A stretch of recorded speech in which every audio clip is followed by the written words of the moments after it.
बहुत बड़ा परिवर्तन चाहिए, एक क्रांति चाहिए, एक पीसफुल रेवोल्यूशन चाहिए। 15 अगस्त आ रहा है और मुझे आपसे मदद चाहिए। साथियों, पिछले दिनों मैं जरा बीमार रहा और बिस्तर पर बैठा सोचता रहा अपने देश के बारे में, देश के भविष्य के बारे में, और जितना सोचता उतना ही निराश होता रहा। 50 साल पहले पड़ोसी देश जो हमसे पीछे थे या बराबर के थे, वो आज मीलों दूर निकल चुके हैं हमसे। बड़े देशों की बात न करें, थाईलैंड, मलेशिया, इंडोनेशिया, यहाँ तक कि श्रीलंका और बांग्लादेश भी हमसे आगे हैं अगर प्रति व्यक्ति आय, पर कैपिटा जीडीपी की बात करें तो। और अगर ऐसा ही चलता रहा तो 2047 में हम विकसित देश नहीं बल्कि दुनिया के बाजार में मुंह दिखाने लायक भी नहीं रहेंगे। आप लोगों को मैं बधाई देना चाहता हूं एक तरफ कि आप लोगों ने परिवर्तन चाहा, बदलाव चाहा, पिछले 2 महीनों में आंदोलन किए और बदलाव आया भी।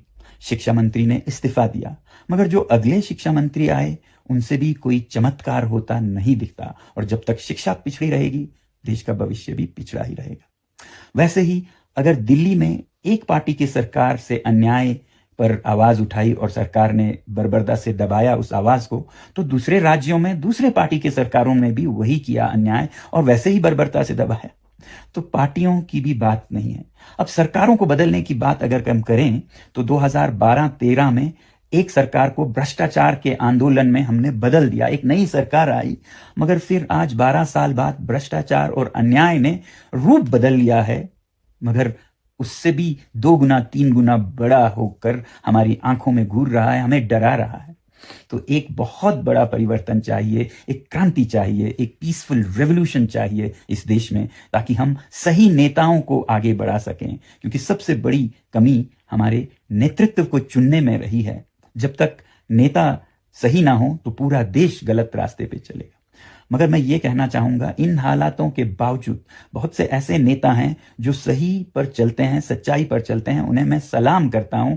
मगर आपको मालूम है, हमारे संसद को ही अगर लें तो लगभग आधे सांसदों पर आरोप हैं, केसेस हैं अपराधों के। 1/3 पर तो गंभीर आरोप हैं, मर्डर, रेप, किडनैपिंग के। तो ऐसे में देश विकसित कैसे बने? और ये मैं किसी खास पार्टी या पक्ष या विपक्ष की बात नहीं कर रहा हूं, देश की बात कर रहा हूं। इस देश में एक बड़े बदलाव, बड़े क्रांति की जरूरत है, पीसफुल रेवोल्यूशन की, ताकि आने वाले समय में चुनावों में वो नेता आगे जाएं जो सच में देश को रास्ता दिखा पाएं। और इसके लिए मैं हमारे देश के जो बेस्ट माइंड्स हैं, बुद्धिजीवी हैं, उनको एक साथ लाना चाहता हूं, उनसे सलाह सुझाव लेना चाहता हूं। वो नहीं जो सिर्फ इंटेलेक्चुअल्स हैं, बल्कि वो जो निस्वार्थ हैं, सेल्फलेस हैं, चरित्रवान हैं, उसूलों पर चलते हैं, ऐसे लोगों को मिलना चाहता हूं। मगर यहाँ लद्दाख में बैठे